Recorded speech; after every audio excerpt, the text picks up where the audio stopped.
এখানে এসে 1000 টাকা লস হয়ে গেল। হাতে ভাই ধরে আমাদের কাছ থেকে দুজনের কাছ থেকে 1000 টাকা নিল। কাশ্মীর ভাই, কাশ্মীর, কাশ্মীর, চলো। জীবনকালে স্বর্গ দর্শনের প্রবল ইচ্ছা মনের মধ্যে উদ্দীপিত হলে প্রকৃতির ছোঁয়ায় হারিয়ে যাওয়ার একমাত্র স্থান কাশ্মীর। হৃদয়ে হিল্লোল তোলে এর মুগ্ধ করা আবেশ, প্রাণে বাজে মোলায়মতার সুর। আহা, এই নিখুঁত উপত্যকা যেন ভগবান নিজের হাতে বহু যুগ ধরে বহু সন্তর্পণে তুলির ডগায় অঙ্কন করেছেন। মনোরম নয়নাভিরাম এই ভুবন ভোলানো দৃশ্য কাশ্মীর ভ্রমণের স্মৃতিকে এক আলাদা মাত্রা প্রদান করে। আজ আমাদের ভ্রমণ বরফের রানী দ্য তাজ অফ কাশ্মীর গুলমার্গের। শ্রীনগর থেকে মাত্র 52 কিলোমিটার দূরে এই গুলমার্গ অবস্থিত হলেও এর উচ্চতার বিস্তর ফারাক লক্ষ্য করা যায়। যেখানে শ্রীনগরের উচ্চতা মাত্র 5200 ফিট, সেখানে গুলমার্গের উচ্চতম স্থানের উচ্চতা 13,780 ফিট। তাই এমতাবস্থায় বছরের সর্বকালেই এই স্থানে তুষারের দর্শন মেলে। আর সেটা দর্শন করতেই আমরা সকাল সকাল রওনা দিচ্ছি গুলমার্গের উদ্দেশ্যে। তো আমাদের গাড়ি চলে এসেছে এবং আমাদের সাথে যুক্ত হয়ে গেছে কোচবিহারের এক আঙ্কেল এবং আন্টি। তো তাদের সাথে এই সফরটা করব এবং খরচটাও ভাগ হয়ে যাবে, এটা একটা মেন বিষয়। তো আমাদের গাড়ি চলে এসে চলো এবার গাড়িতে উঠবো এবং আমাদের জার্নি শুরু হবে আজকে গুলমার্গে। অনেকে বলে থাকেন কাশ্মীর গেলে অন্তত 5 দিনের জন্য টানা গাড়ি বুকিং করে নিন, খরচ কম পড়বে। আমার মতে গাড়ি ভাড়া করুন প্রথম 2 দিনের জন্য, ঘুরে নিন গুলমার্গ ও সোনমার্গ এবং তারপর একদিন লোকাল সাইট সিন করুন। সেটা আপনি অটোতে করতে পারেন বা লোকাল গাড়িতেও করতে পারেন এবং নেক্সট দিন একটা গাড়ি ভাড়া করে নিন পেহেলগাঁও শুধু ড্রপ করার জন্য। এক্ষেত্রে মিলিয়ে দেখবেন আপনার খরচটা অনেক ক্ষেত্রেই কম পড়ছে, কারণ টানা গাড়ি বুকিং করলে পেহেলগাঁওতে আপনার একদিন গাড়ি বসে থাকবে বেকার, কারণ পেহেলগাঁও লোকাল সাইট সিন করার জন্য বাইরের গাড়ি অ্যালাউ নেই। আমাদের পার ডে 3000 করে প্রথম 2 দিনের গাড়ি ভাড়া পড়েছিল 6000 টাকা। কিন্তু যেহেতু কোচবিহারের কাকু কাকিমারা আমাদের সাথে ভ্রমণ করছিলেন, তাই খরচাটা অর্ধেক হয়ে 2 দিনে মাত্র 3000 টাকাতে হয়ে গেল। আসলে বাঙালি হোটেলে একই সাথে থাকলে এরকম সঙ্গী আপনি পেয়েই যাবেন, কারণ কারো না কারোর ডেট আপনার ডেটের সাথে মিলেই যাবে। তবে সেক্ষেত্রে গাড়ি শেয়ারের মানসিকতা থাকতে হবে। শ্রীনগর থেকে গুলমার্গ যেতে সময় লাগে ঘন্টা 2 মতো। আমাদের ব্রেকফাস্ট করে বেরোতে লেট হয়ে গেছিল, ঘড়িতে এখন প্রায় 9টা। হোটেল থেকে সকালেই আমাদের দুপুরের খাবার প্যাকিং করে গাড়িতে দিয়ে দিয়েছিল, ফ্রায়েড রাইস আর চিলি চিকেন। গুলমার্গে লেট হলেও ক্ষতি নেই, খাবার তো সঙ্গেই আছে। রাস্তার অপরূপ সৌন্দর্য অন্বেষণ করতে করতে আমরা এগিয়ে চললাম দূর পাহাড়ের দেশে। ওই যে দূরে সাদা পাহাড় দেখা যায়, ওখানেই আমাদের গন্তব্য। ভাবতে অবাক লাগছে যে আমরা ওই পাহাড়ের শীর্ষে উঠব, তবে রাস্তায় আমাদের থামতে হবে টাংমার্গে। সেখানে আছে টোল ট্যাক্স এবং আমাদের ভাড়া নিয়ে নিতে হবে বরফের উপর চলার জন্য জুতো। তো আমরা এখন আছি টাংমার্গে। টাংমার্গে থেকে তোমার জুতো যদি নিয়ে নাও, কারণ ওখানে উপরে তুমি বরফ পাবেই শিওর, আর তোমার যে জুতো সে জুতো ভিজে যাবে, তার জন্য তোমাকে জুতো নিয়ে নিতে হবে টাংমার্গের থেকে। এখানে আগে 100 টাকা করে রেট ছিল, কিন্তু এখন রেট বাড়িয়ে দিয়েছে 150 টাকা করে। তো আমরা বার্গেন করলাম, দুটো জুতো 250 টাকা করে নিল। তো তোমরা এখান থেকে জুতো নিয়ে উপরে যাও, কারণ ওপরে হয়তোবা আরও দাম বেশি নেবে। গুলমার্গ ভ্রমণে মানুষ কেন যায়? জম্মু কাশ্মীরের পীরপাঞ্জাল রেঞ্জে অবস্থিত এই হিল স্টেশনটি সুইজারল্যান্ডের কোনো বরফ মোড়া শহরের থেকে কম নয়, যার কারণে সারা বছরই এখানে পর্যটকদের ভিড় লেগে থাকে। এই কাশ্মীর সিরিজে আমি কয়েকবার গন্ডোলা রাইডের নাম উল্লেখ করেছি। কাশ্মীরের এই গন্ডোলা হলো পৃথিবীর উচ্চতম কেবিল কার রাইড, যার সেকেন্ড ফেজের উচ্চতম স্থান হলো 12,300 ফিট। আর এই গন্ডোলা রাইডের আকর্ষণেই সকলে ভ্রমণ করে গুলমার্গ। সঙ্গে স্কিইং, স্কেটিং, স্লেজ কার ইত্যাদি স্নো অ্যাক্টিভিটি তো আছেই।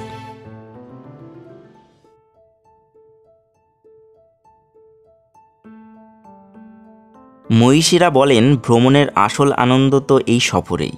সেই সফরের আনন্দ নিতে নিতে ড্রাইভারের কাছে শুনতে শুনতে যে কোথায় বলিউডের কোন সিনেমা শুটিং হয়েছে আমরা এগোতে থাকলাম।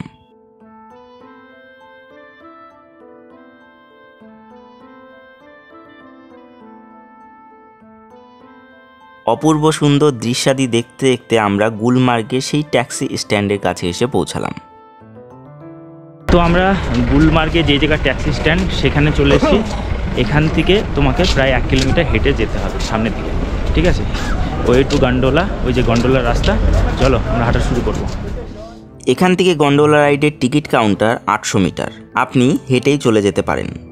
অনেক ঘোড়ার মালিকরা আসবেন 200 থেকে 300 টাকায় আপনাকে সেই অবধি পৌঁছে দেওয়ার জন্য। সেটা মনে হয় প্রয়োজন নেই, কারণ কাশ্মীরের এই প্রাকৃতিক সৌন্দর্য দেখতে দেখতে আপনি যে এখানে কখন পৌঁছে যাবেন আপনি নিজেই জানেন না।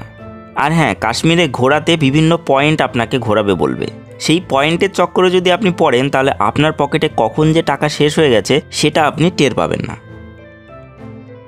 এই যে ভ্যালি আপনারা দেখতে পাচ্ছেন, এটা ডিসেম্বর, জানুয়ারি, ফেব্রুয়ারিতে পুরো সাদা এবং মার্চ থেকে অক্টোবর পুরো সবুজ হয়ে থাকে। প্রকৃতির এই মুগ্ধতার টান কাশ্মীর প্রেমের হ্যালুসিনেশনে ফেলে দেবে আপনাকে। গুলমার্গে এসে অনেকে থাকে, তো এখানে কাশ্মীর ট্যুরিজমের অনেকগুলি হাট আছে। এখানে দেখতে পাচ্ছি হাট নাম্বার 3। এই হাটেও তোমরা থাকতে পারো। এখানে যে চার্জেস বা এখানে বুকিং তোমরা অনলাইনে করতে পারবে, ঠিক আছে? তো হাটের বুকিংয়ের অনলাইনের যে ডিটেলসটা সেটা আমি দিয়ে দেব। এবার গন্ডোলা রাইডের কথা একটু বলে নিই। গন্ডোলা রাইডের 2টো ফেজে গন্ডোলা রাইড হয়। ফার্স্ট ফেজের গন্ডোলা রাইডের প্রাইস হচ্ছে 740 টাকা এবং সেকেন্ড ফেজের গন্ডোলা রাইডের 950 টাকা। তো এটা তুমি এখানে এসে লাইনে দাঁড়িয়ে পাবে না। অ্যাটলিস্ট 1 সপ্তাহ আগে থেকে তোমাকে, তুমি যেদিন গুলমার্গ আসবে অ্যাটলিস্ট 1 সপ্তাহ আগে থেকে তোমাকে সেটা বুক করে রাখতে হবে। আমরা 1 সপ্তাহ আগেই বুক করেছিলাম এবং পেয়ে গেছিলাম। চলো আমি তোমাদেরকে দেখিয়ে দিচ্ছি কীভাবে বুক করতে হবে এবং তারপরে আমরা গন্ডোলার কাছে গিয়ে পৌঁছাবো। প্রথমে গুগলে গিয়ে সার্চ করবেন জম্মু কাশ্মীর কেবিল কার, তো তখন এই ওয়েবসাইটটা চলে আসবে। তখন এখানে গুলমার্গ গন্ডোলা রাইড, এখানে বুক নাওয়ে ক্লিক করতে হবে। বুক নাওয়ে ক্লিক করলে এরকম একটা নতুন ওয়েবসাইট খুলে যাবে, যেখানে দেখতে পারবেন রুটটা লেখা আছে গুলমার্গ টু কুংডুর, এটা হচ্ছে 2 ওয়ে টিকিট, আর একটা হচ্ছে কুংডুর টু আফারওয়াট। আফারওয়াটটা একদম ওপরের অংশ। এটা যখন সিলেক্ট করবেন তখন এখানে ডেট দেখিয়ে দেবে। তো আমরা এখানে একটা ডেট সিলেক্ট করব, সিলেক্ট করলাম এবং ভিজিটিং টাইম সিলেক্ট করব। ভিজিটিং টাইমটা আমরা 11টা 15 থেকে 1টা 15 স্লট করছি। 776টা সিট ফাঁকা আছে। এখানে প্রসিড টু নেক্সট করলে এখানে ইন্ডিয়ান কিনা সেটা দিতে হবে। ইন্ডিয়ান হলে 740 টাকা, আর ফরেনার যখন ক্লিক করবেন ফরেনারদের তখন বেড়ে যাবে অ্যামাউন্টটা। ইন্ডিয়ান এখানে যখন দেবেন ইন্ডিয়ান দেবেন এবং ভিজিটার নেম দিয়ে দেবেন। চলুন আমার নাম দিয়ে দিই। এখানে মোবাইল নাম্বার দিতে হবে আর এখানে ইমেল আইডি দিতে হবে। দিয়ে অ্যাড ভিজিটার করলে এখানে একজনেরই মোবাইল নাম্বার ইমেল আইডি দিলে চলবে, আরেকজনের নাম চলে আসবে আর এখানে অ্যামাউন্ট বাড়তে থাকবে। এখানে অ্যাড ভিজিটার করলে অ্যামাউন্ট বাড়তে থাকবে। আর ফেজ 2তে যখন বুকিং করতে যাবেন তখন এখানে দেখাবে যে confirm that I have valid ticket of phase 1। তো এখানে আগে কনফার্ম করতে হবে, তারপরে এখানে টাইমিংটা দিতে হবে এবং ভিজিটিং আওয়ার্সটা দিতে হবে। ভিজিটিং আওয়ার্স একটাই থাকে, সেটা হচ্ছে 9টা থেকে 3:30 অবধি। তো 3টে সিট অ্যাভেলেবেল আছে। প্রসিড টু নেক্সট, সেম জিনিস। ইন্ডিয়ান করলে এখানে 950 টাকা, ফরেনার করলেও 950 টাকায় লেখা রয়েছে। অ্যাড ভিজিটার করে বাড়াতে থাকুন, অ্যাড ভিজিটার করে বাড়াতে থাকুন। তো এখানে আপনি ভিজিটার নেম, মোবাইল নাম্বার আর ইমেল আইডি দিয়ে আই এম নট রোবট করে প্রসিড টু পে করলে, আপনি পেমেন্ট করলে এটা বুকিং হয়ে যাবে।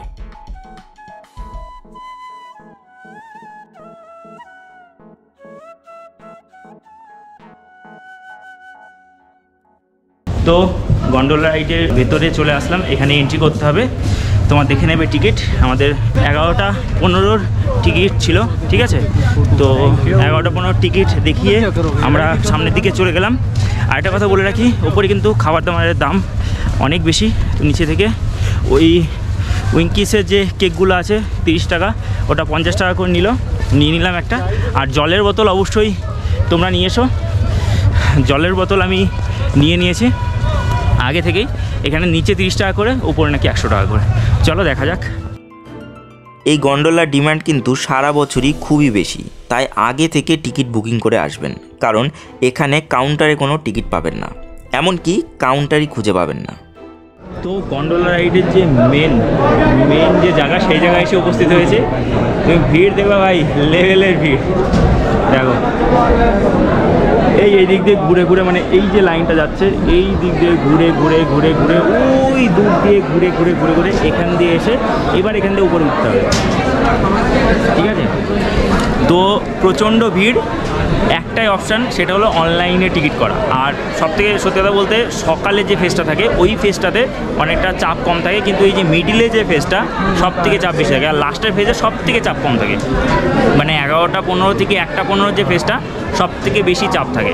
তো ঠিক সেইভাবেই টিকিটটা বুকিং করো, এবং ফার্স্ট ফেজে বুক করলে অনেক আগে আসতে হবে, এটা মাথায় রেখো, নাহলে কিন্তু হবে না। তো টাইমিং নিয়ে এসো, আর নিচে থেকে খাবার দাবার উঠিয়ে নিও। এখানে ঠান্ডা ভালোই আছে, আর উপরে বরফ পাবো, কারণ নিচেই আমি দেখলাম কিছু কিছু বরফ রয়েছে, রাত্রেবেলা পড়েছিল।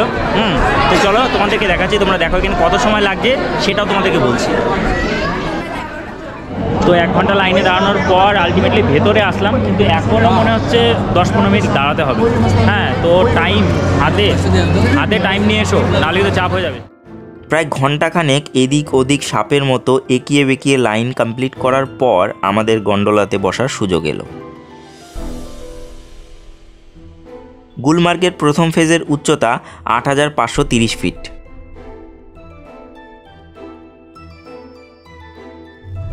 তো আমরা এখানে উঠে পড়লাম। দুজনকেই একটা দিয়ে দিয়েছে, একজন ভালো মানুষ ছিল এখানে। এখানে মানুষগুলো সত্যি খুব ভালো এবং খুবই হেল্পফুল। তবে একটা জিনিস এদের সামনে বলা যাবে না, কাশ্মীর নিয়ে, পাকিস্তান ইন্ডিয়ার ডিবেট নিয়ে এদের সামনে কোনো কথা বলা যাবে না। বাস বাকি সমস্ত জিনিস এদের কাছে হেভি, মানে দারুণ সুন্দর, ট্যুরিস্ট ফ্রেন্ডলি, সবাই হেল্প করে, সবাই সমস্ত কাজে সবাই হেল্প করবে। তো এখন রাইডের মজাটা নিই। হ্যাঁ, তোমরা দেখো, জাস্ট অসাধারণ। এপ্রিল মে জুনে কুংডুর বা গন্ডোলার প্রথম ফেজে কোনো বরফ পাবেন না, বা পেলেও খুবই কম। কিন্তু শীতকালে এলে এখানে ভরপুর বরফ পেয়ে যাবেন, এবং এখানেই সব স্নো অ্যাক্টিভিটি আপনারা করতে পারবেন। আপনার কষ্টের পয়সা খরচ করে আর সেকেন্ড ফেজে যেতে হবে না। যাই হোক, 6-7 মিনিটের মধ্যে আমরা আমাদের প্রথম ফেজে চলে এলাম।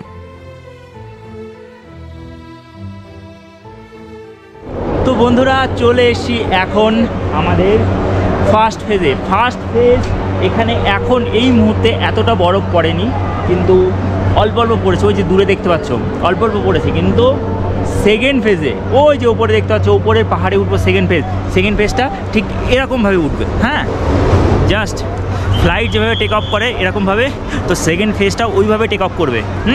জাস্ট অসাধারণ সুন্দর লাগবে। এবং এখানে আমরা 10 মিনিট দাঁড়াচ্ছি, দাঁড়িয়ে চলে যাব সেকেন্ড ফেজের লাইনে। সেকেন্ড ফেজের লাইনটা একটু কম, ফার্স্ট ফেজেই অনেকে এসে দাঁড়িয়ে আছে, বসে আছে, এবং সেকেন্ড ফেজে অনেক কম লোক যাবে। তো সেকেন্ড ফেজে যাব আমরা, এবং সেকেন্ড ফেজেকে এনজয় করব, তারপরে ফার্স্ট ফেজে এসে ফার্স্ট ফেজটা তুলব। তো এখানে আর বেশি সময় নষ্ট করলাম না, এখান থেকে চলে যাচ্ছি সেকেন্ড ফেজে। তো সেকেন্ড ফেজে দেখা হচ্ছে, আর এক্সপিরিয়েন্সটা দেখাচ্ছি গন্ডোলা। সুউচ্চ বিশাল পাহাড়ের পাদদেশে এক বিস্তীর্ণ উপত্যকা, মনে হয় যেন লুটায়ে পড়ি। এখানে তোমরা কফি, কাওয়া খেতে পারো। কাওয়া এখানকার লোকাল ড্রিঙ্ক তুমি বলতে পারো। তো কাওয়া ওই যে ওখানে দিচ্ছে, মানে 40-50 টাকা করে নেবে প্রবলেম। আমি নিচ্ছি না, এখন খাওয়ার কোনো দরকার নেই। আমরা বেরিয়ে যাবো আমাদের সেকেন্ড ফেজের দিকে। আর এই পর্যন্ত কিন্তু ঘোরা আসছে। যারা তোমরা আগে থেকে গন্ডোলা রাইড বুক করতে পারবে না, তারা কিন্তু তোমার পেয়ে যাবে হচ্ছে ঘোরা এই ফার্স্ট ফেজ অবধি আসার জন্য। কিন্তু সেকেন্ড ফেজে আর কিন্তু তোমরা কোনো কিছু পাবে না। সেকেন্ড ফেজটা অনেকটা হাইটে, তো সেকেন্ড ফেজে তোমরা কিছুই পাচ্ছ না, এটা মাথায় রেখো, ঠিক আছে? তো চলো এবার লাইনে দাঁড়িয়ে পড়বো, অনেকটা সময় এখানে কাটালাম, এবার লাইনে দাঁড়িয়ে পড়বো। টিকিট এভাবে স্ক্যান হবে এবং তারপর চড়তে হবে রোপওয়েতে।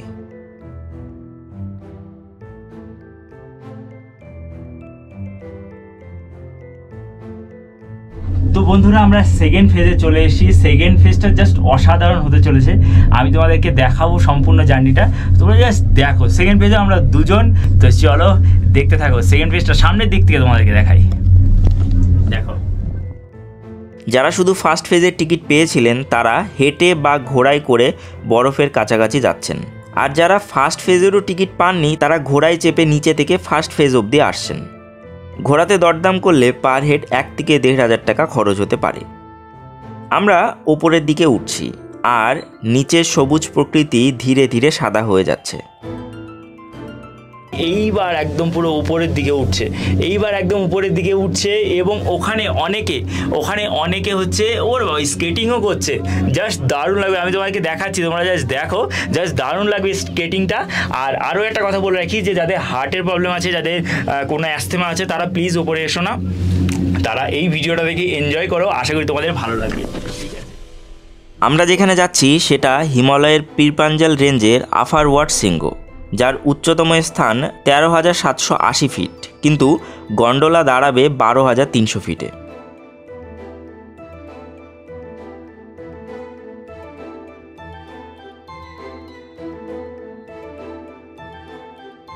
প্রায় 8-10 মিনিটের মধ্যে আমরা গন্ডোলা সেকেন্ড ফেজে এসে পৌঁছালাম।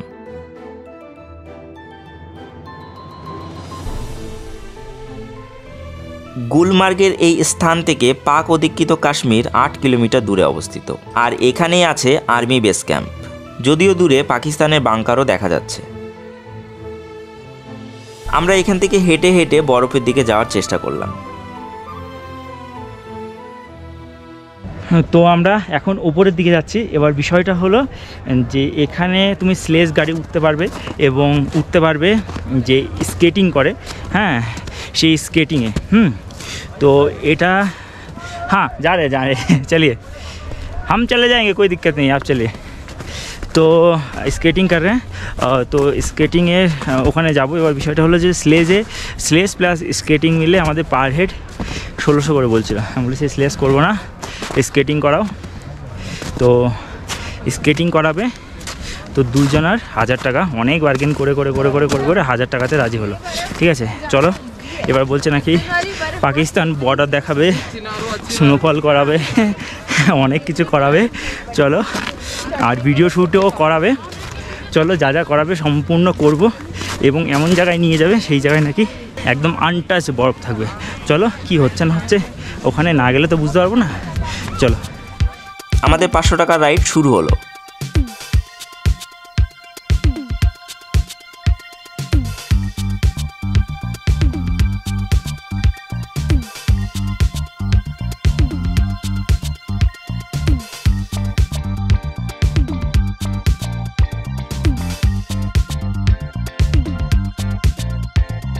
আমাদের 500 টাকার রাইড শেষ হলো।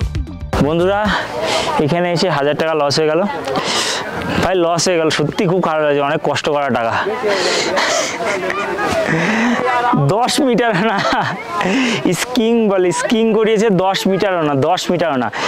বলছে ডায়লগ, বলছি এমন জায়গায় নিয়ে যাবো যেখানে আনটাচড বরফ। হ্যাঁ, কিছু আনটাচড বরফ আছে। সকাল সকাল এখানে তোমরা এমনিতেই চলে আসতে পারো। এত মানে হাতে পায়ে ধরে আমাদের কাছ থেকে দুজনের কাছ থেকে 1000 টাকা নিল। এই 1000 টাকা আমার মনে থাকবে, যে ওই গাড়িতে বাঁচালাম যে 1000 টাকা, সেই 1000 টাকা এখানে গেল। বাদ দাও, ফরগেট অ্যাবাউট দিস। তোমরা জয়েন বাটনে যদি ক্লিক করো তোমরা পাঠিয়ে দিতে পারো। জাস্ট জোকিং, যাক ছেড়ে দাও। এবার আমরা এই টোটাল জায়গাটা দেখবো। ওই যে নিচে ফেজ 1 দেখা যাচ্ছে, এবং এখানে ওপরে আমরা একটু যাওয়ার চেষ্টা করবো। ওপরে বললো এলওসি। ও হ্যাঁ, আমার ফোন ঢুকেছে, তার মানে এখানে আমি নেটে দেখতে পাবো। আমার এখানে ফোন ঢুকেছে, আমার নেটওয়ার্ক পাচ্ছে, এয়ারটেলের নেটওয়ার্ক পাচ্ছে, তো আমরা এখানে দেখতে পাবো। আর এখানে টোটাল মানে কি চারিদিকটা তোমাদেরকে দেখাবো, এবং ওই সাইডে পাকিস্তানের বাংকার, ওটা তোমাদেরকে দেখাবো। ঠিক আছে, তোমরা এখান থেকে দেখো। তবে এখানে কারোর পাল্লায় পড়বে না, কারোর পাল্লায় পড়বে না। এটা একদম পুরো বেকার, এটা কারোর পাল্লায় পড়বে না, না হলে জীবন শেষ হয়ে যাবে। চলো দেখতে থাকো। আমি বলবো গুলমার্গে এসে বরফের আনন্দ নেওয়ার জন্য বেস্ট টাইম হলো নভেম্বর থেকে এপ্রিল। আসুন এখানে স্নো অ্যাক্টিভিটি করুন। গন্ডোলা সেকেন্ড ফেজে আসার প্রয়োজনই নেই, ফার্স্ট ফেজই কাফি। তো আমরা এখন গুলমার্গে বসে আছি, এনজয় করছি। একটা কথা আমি তোমাদেরকে বলি, যে সব মানে কি যারা গাইডরা এরকম নয়। অনেকে আছে যারা এসে ছবি তুলে দিচ্ছে। আমাদের গাইডটা হেভি চালু মাল। হ্যাঁ, চলে গেল, বলছে আবি খিচো আপ চলে। মানে আমি আর একজন আরেকজন ছবি তুলে দিতে হচ্ছে, দুজন একসাথে ছবি তোলা হচ্ছে না। তো ব্যাপার হলো যে বাকি গাইডরা যারা আসছে তারা ছবি তুলে দিচ্ছে ক্যামেরাতে, সমস্ত কিছু দেয় স্লো মোশন, কত সময় ধরে কাটাচ্ছে। মানে 1000 টাকা ফোকাটে নিয়ে চলে গেল। ঠিক আছে, তো আমি কিছু আর বলছি না। হ্যাঁ, দারুণ এখানে লাগছে, এনজয় করছি। তবে এগুলো পুরনো বরফ, শক্ত হয়ে গেছে। হ্যাঁ, পরশু দিনকে বরফ পড়েছিল এখানে গুলমার্গে, তো কালকে আর পরেনি, এটা শক্ত হয়ে গেছে। তবে দেখছি আর কি জায়গায় যাওয়া যায়। তবে এখান থেকে যে ছবিগুলো উঠবে না ভাই, লেভেল কাশ্মীর ভাই, কাশ্মীর কাশ্মীর। চলো, আজ এখানে আমি দুটি কাজ করবই। এক, তো 0 পয়েন্টে যখন গেছিলাম তখন খালি গায়ে ভিডিও করেছিলাম, তোমাদের সকলের ভালো লেগেছিল। তো এটা কাশ্মীরে এসে হবে না, এটা হতে পারে না।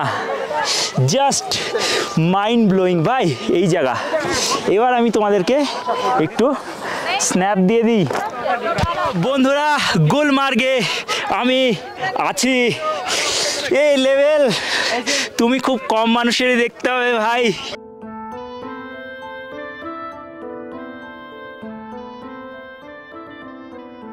দুই, কাশ্মীরে এসে দেখা হয়ে গেছে কাশ্মীর কি কালির সাথে।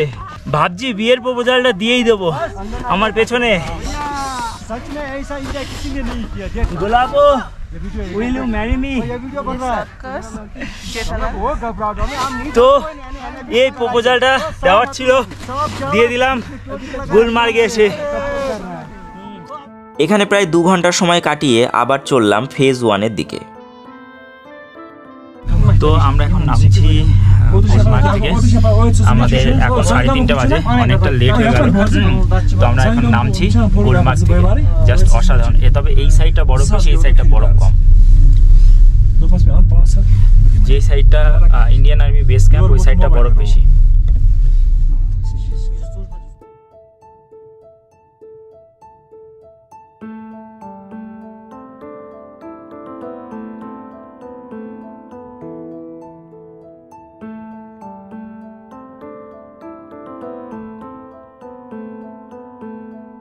তো এখন আমরা আছি ফেজ 1-এ, সূর্য অস্ত যাওয়ার মতো। আজকে মনে হচ্ছে আর শিকার রাইড করা হবে না, কারণ এখানেই যা লম্বা লাইন পড়েছে, ওই রকম আমার পিছনে দেখতে পাচ্ছ। আর এই ভ্যালিটা জাস্ট অপূর্ব, ছোট ছোট ফুল, জাস্ট মাইন্ড ব্লোয়িং ভাই। এই জায়গাটা হেভি সুন্দর লাগছে, হেভি সুন্দর। এটা গুলমার্গের ভ্যালি, দেখতে পাচ্ছ, দেখো কাশ্মীর কি ভ্যালি, কাশ্মীর কি ভ্যালি। এই জিনিসের কোনো মার নেই। মাথায় রাখবেন 2টি ফেজের জন্য আলাদা আলাদা লাইন দিতে হবে। ফেজ 2-তে যা ভিড় হয় তার 3 গুণ ভিড় হয় ফেজ 1-এ। তাই অন্তত 1 থেকে 1.5 ঘন্টা লাইনে দাঁড়াতে হবে, এমন মানসিকতা নিয়েই আসবেন। আর গন্ডোলা রাইডের টিকিট যদি না পান, সেক্ষেত্রে আপনি ঘোড়ার সাফারি করতেই পারেন। তাছাড়া গুলমার্গে আর ঘোড়ার সাফারির দরকার নেই।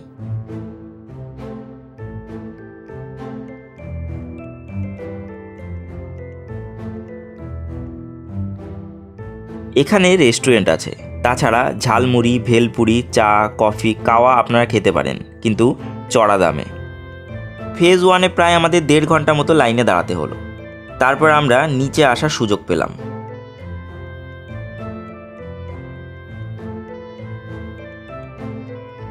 তো এখন 4:30 বাজে, আমাদের গন্ডোলা রাইড শেষ হলো। তোমার এখানে গুলমার্গের কাজ শেষ, কিন্তু এখান থেকে যেতে যেতে 6:30 7টা বেজে যাবে। চলো দেখতে থাকো।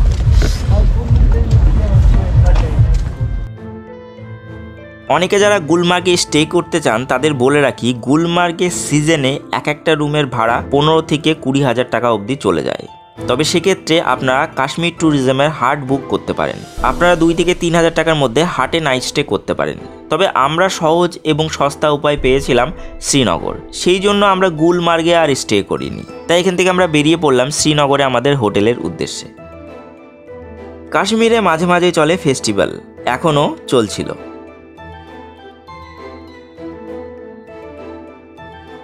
এখানে ফেস্টিভ্যালের জন্য আছে হট এয়ার বেলুন, এটা উড়বে একটুখানি পরে। তো তোমরা উঠতে পারো যদি ফেস্টিভ্যালের টাইমে আসো। এদের মাঝে মাঝে ফেস্টিভ্যাল হয়, তো ফেস্টিভ্যালের টাইমে যদি আসো তাহলে উঠতে পারবে। আজ আমাদের এক্স্যাক্টলি কত খরচ হয়েছিল যদি বলতে চাই, তাহলে একদিনে গাড়ি ভাড়ার অর্ধেক অর্থাৎ 1500 টাকা দুজনের, গন্ডোলা রাইড 740 প্লাস 950 অর্থাৎ 1690 টাকা পার হেড, আর সঙ্গে কিছু খাবার খরচ দিয়ে পার হেড 2500 টাকা খরচ হয়েছিল। আর হোটেলে থাকা খাওয়ার খরচ তো আগেই বলেছি, পার হেড পার ডে 1200 থেকে 1500 টাকা। আজ শ্রীনগরে ফিরে 400 টাকাতে শিকারা রাইড করতে পারি কিনা সেটা দেখতে চোখ রাখতে হবে আমাদের পরবর্তী ভিডিওতে। আজকের এই ভিডিওটি এ পর্যন্তই। ভিডিও কেমন লাগছে অবশ্যই কমেন্ট করে জানাতে ভুলবেন না। আর কাশ্মীর সিরিজের পার্টগুলি কমপ্লিট হওয়ার পর একটা কমপ্লিট ট্যুর গাইড ভিডিও চান কিনা সেটিও কমেন্টে লিখবেন। মোটামুটি যদি 100টি কমেন্ট পাই তাহলে এই সিরিজের শেষে একটা আলাদা করে কমপ্লিট ট্যুর গাইডের ভিডিও নিয়ে হাজির হব। ততক্ষণের জন্য ভিডিও ভালো লাগলে অবশ্যই ভিডিওটিকে লাইক ও শেয়ার করুন। চ্যানেলে নতুন হয়ে থাকলে অবশ্যই চ্যানেলটিকে সাবস্ক্রাইব করে রাখুন এবং আমাদের খুব তাড়াতাড়ি 2 লক্ষ সাবস্ক্রাইবারে পৌঁছে দিন। আর হ্যাঁ, আমাকে ইনস্টাগ্রাম ও ফেসবুকে ফলো করে রাখতে ভুলবেন না। তো তো ভালো থাকুন, সুস্থ থাকুন, ঘুরতে থাকুন, বিন্দাস থাকুন। Thank you for watching and bye. দেখা হচ্ছে আমাদের পরবর্তী ভিডিওতে। ততক্ষণ স্টে সেফ, স্টে হেলদি।